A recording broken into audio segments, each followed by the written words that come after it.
Our CPF OA money earns a minimum of 2.5% interest per year, which sounds nice. But did you know that over the past year, those who had invested their CPF funds saw an average of 14.71% return? That's why in this video, I'll be sharing with you some of the best possible ways you can invest your CPF funds, whether you are a conservative investor or an aggressive investor. And of course, all investments come with risks, so please do your own research before you invest into any of this stuff, yeah? Also, do join my 10,000 members Telegram chat group to discuss or ask any questions that you may have. Alright, in order to invest our CPF money, the first thing we need to do is to choose an agent bank that we want to open our CPF investment scheme account with, as they'll be the ones who will be handling all our CPF investments. Here, we have 3 agent banks that you can choose from, and right away, you should be able to tell that the cheapest bank is UOB. That's because while both DBS and OCBC are charging a minimum of $2.73 when you invest, UOB is charging a slightly lower $2.18 instead. But just in case you're already using DBS and OCBC and you're wondering how to switch over to UOB, all you need to do is just head down to your nearby UOB branch and they'll help you to switch over. Next, in order to be able to invest your CPF money, you need to meet a few criteria. First, you need to be at least 18 years old and currently not in bankruptcy status. You can invest anything above 20k from your OA and anything above 40k in your SA. One easy way to check how much funds you are able to invest is by logging into your CPF account. Click on My CPF Investment, and here, CPF will show you all your available amounts. For example, here it says that I can only invest $3,600 of my CPF OA and $40,000 of my CPF SA. Though, personally, I wouldn't want to touch my SA, as I need it to be my safety net in case all my other investments jibaboom and fail. Lastly, you will need to do a CPFIS self-awareness questionnaire. This is meant to test how well or how bad your investment knowledge is. But don't worry, even if you fail the questionnaire, you can still continue to invest your CPF money. Alright, with that out of the way, let's talk about the lowest risk method to invest your CPF money, and that is fixed income. Here, we have 3 options. The first option is Singapore T-bills. Singapore T-bills have a maturity period of either 6 months or 1 year. This is mainly for people who are just looking for a place to park their money over the short term. According to the latest data, the 6-month T-bill currently has a yield of around 3%, whereas the 12-month T-bill has a 2.88% yield. While this sounds higher than the current CPF OA interest, here's where you will need to be careful. That's because CPF computes your interest based on the lowest balance for that month. For example, if you have $10,000 in your CPF OA on 1st January and you invest $9,000 on the 30th January, you will only earn interest on $1,000 for the entire month. Likewise, if you have $1,000 at the start of the month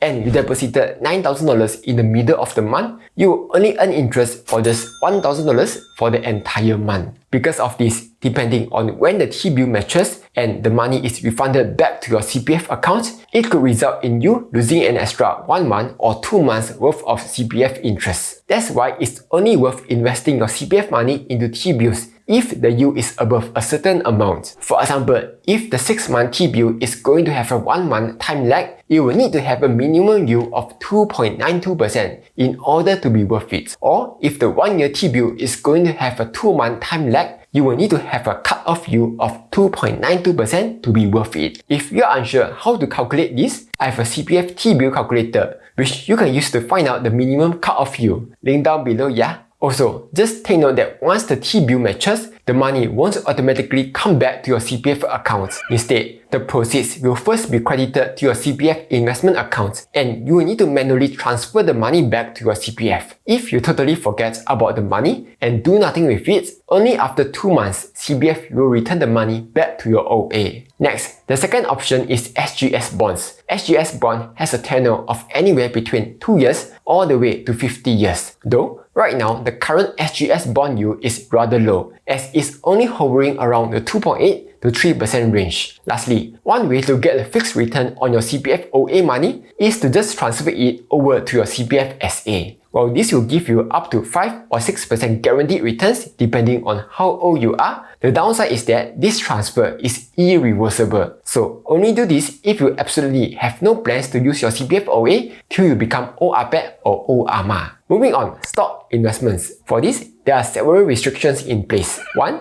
You can only invest your CPF OA money into stocks, while stock investing is not available to CPF SA. 2. You will only be able to invest up to 35% of the money into stocks. Basically, CPF doesn't want you to YOLO your CPF money into risky stuff lah. And 3. You can only invest in selected Singapore stocks, such as banks lah, REITs lah, and so on. If you are confident in your stock picking skills, then you can go with these routes. For this, the two cheapest brokers to use are Poems and FSMOne. Poems charges a 0.08% fee, whereas FSMOne charges a flat $8.80 fee. So if you do the math, if you are investing less than $11,000, Poems would be cheaper. Otherwise, if you are investing more than $11,000, FSMOne would be cheaper. There's no platform fee and no dividend handling fee to worry about. So that's nice. Next, rather than investing into individual stocks, personally, I feel a better method is to just go with ETFs or unit trusts. That's because 1. They are super diversified, so you get to spread your risk across all its holdings. And 2. They are self-cleansing, so on and off, they will automatically remove the holdings that are underperforming and replace them with better ones. You are able to use both your CPF OA and SA money to invest into selected ETFs and unit trusts. But just take note, you can only invest at most 10% of your investable CPF OA money into gold-related investments. The 3 most common markets people would invest in would be the Singapore market, the US market, and the all-world market, which holds the top companies all around the world. As to which you should go for, there's no right or wrong here. Some prefer to focus on the Singapore market as they are more familiar with the companies here. Some prefer to invest in the US market for the high growth potential,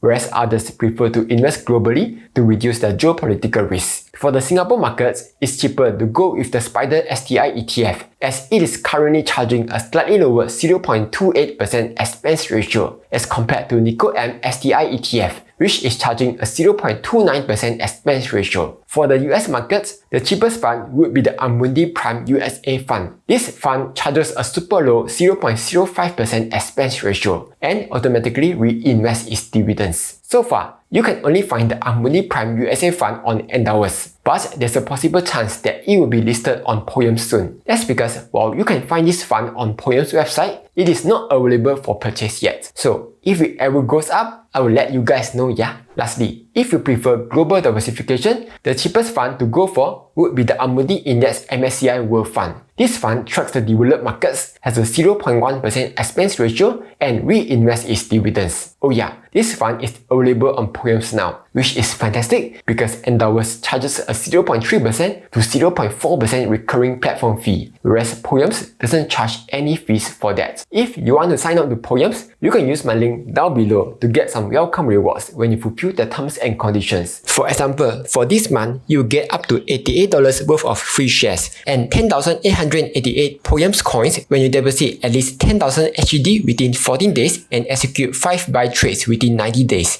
Plus, you will also get to enjoy 5% worth of guaranteed returns when you opt into Smart Park. But if you prefer to use Endowus, here's a pro tip. If you wish to invest in multiple funds, it's better to break them out to one fund per portfolio. That's because if the portfolio has multiple funds, Endowus will be charging you 0.4% fees. Whereas if you invest into one fund per portfolio, you will only need to pay 0.3% fees. Last but not least, if you rather just let someone else manage your investments, you can just go with Robo advisors instead. For this, the only Robo advisor that lets you invest your CPF OA is Endowus. Endowus lets you choose how much risk you want to take. For example, if you're in your 20s and have a long investment horizon, you can consider going with a 100% equities portfolio to get a potential higher return. But if you are risk averse and don't really have much investment horizon, you can reduce the equities allocation and increase the fixed income allocation to be more conservative. As for the fees, Endowus will be charging you a 0.4% fee to invest in this portfolio. So those were some of the best ways you can invest your CPF funds. Hopefully you found it useful.